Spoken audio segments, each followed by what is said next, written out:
Hey guys, I'm going to make this quick because we got to get to an interview with Colonel Dillon talking about U.S. small arms in the Vietnam War. Thanks again, ProxyBid. Thanks again, Ventura Munitions, for helping us out with this channel. And thanks again, you guys, for helping us watch and helping be in the viewership of this channel. Thank you so much for everything you provide to us. In the meantime, please enjoy this interview because I think Colonel Dillon has some awesome stuff to say about experiences with U.S. troops in the Vietnam War and the small arms that some of our fathers, some of our grandfathers actually used in the war. Now, pistols. The only thing I used my pistol for in Vietnam was to shoot locks off stuff. Okay. Uh, the M16, we would not have survived in that battle with the M16 because every trooper had over 300 rounds of ammunition to start off with. So were you guys trained on the M14s beforehand, and Oh then you yeah, we transitioned had to the M14s M16s? right too. A month, 2 months before Before the battle. before we were going to go to and then with the battle was about three months Before you months. even went to Vietnam. Yeah. So a lot of people didn't like them. It's too light. It won't, you had to put a lot of maintenance in. You had to constantly clean them to make them effective. But the lightweight of the ammunition made up for the deficiencies, because if we'd have had M14s, you could only carry about 100 rounds of, in those clips. So the combat load for the troopers that were going into Ia Drang was what, 300 rounds 300, per trooper? 350 rounds Per trooper. per trooper. Wow. Oh yeah. You guys were loaded down. Yes.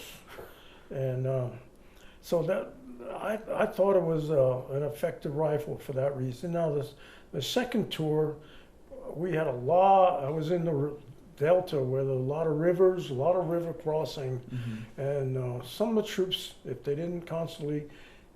they wade a couple rivers and they wouldn't clean the weapon out, it might not fire when they wanted. Yeah. But down there, very rarely did we ever have any life and death fights because it was so open. Large enemy forces couldn't hide anywhere. So there was normally small. We killed most of our kills at night on ambushes. It just didn't. We had one or two pretty good sized battles, but most of it was. I would land about 20 platoons landings all over different places. The bad guys would jump up and run, and the gunships. We always had gunships, and the gunships would kill them. So the troops really weren't involved that much in physical contact with the bad guys, other than counting them when they were dead. The mortars were always back in a kind of a safe area. The 60s and the 81s. 60s, and we had 81s. In both the battalions, we had 81, didn't have any 60s.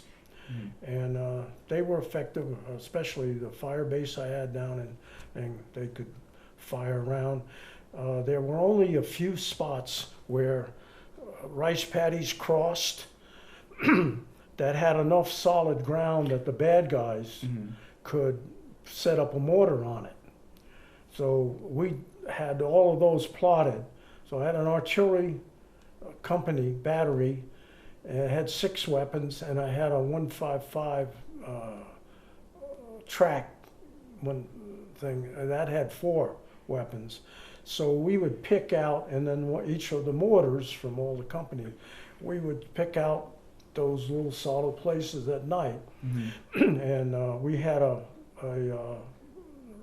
mortar detector or round detector. When they fired it, it would give the coordinates of where it came from, and then we would immediately fire that weapon that had that coordinate. And about half the time we'd fly out there the next day, and there would be a mortar sitting there and 4 dead bodies next to it. Really? Yeah. Wow. But we got an awful lot of, and at night we could put a starlight Scope on it, and we got most of our kills were by. I would have 2 snipers, and I have at least 1 squad, sometimes 2. And their job was to secure those 2 guys, make sure nobody got to them, and that's where we got a lot of our kills. And I went to where they trained some of the snipers up in Cu. How was that assessment and selection during Vietnam? How did that work? Did they take guys off the line, or what did you shoot when you were in AIT? just Were you an expert? Yeah, I was. Okay, we want you to try this. You want willing to do that? Mhm. Yeah. And they go up, but they had these steel plates Mhm. out. And so I was sitting there in a school chair, you know, the old school chair that has the little leaf that comes out, sitting out there shooting out 1,000 yards, Yeah. hit that thing every time. Yeah.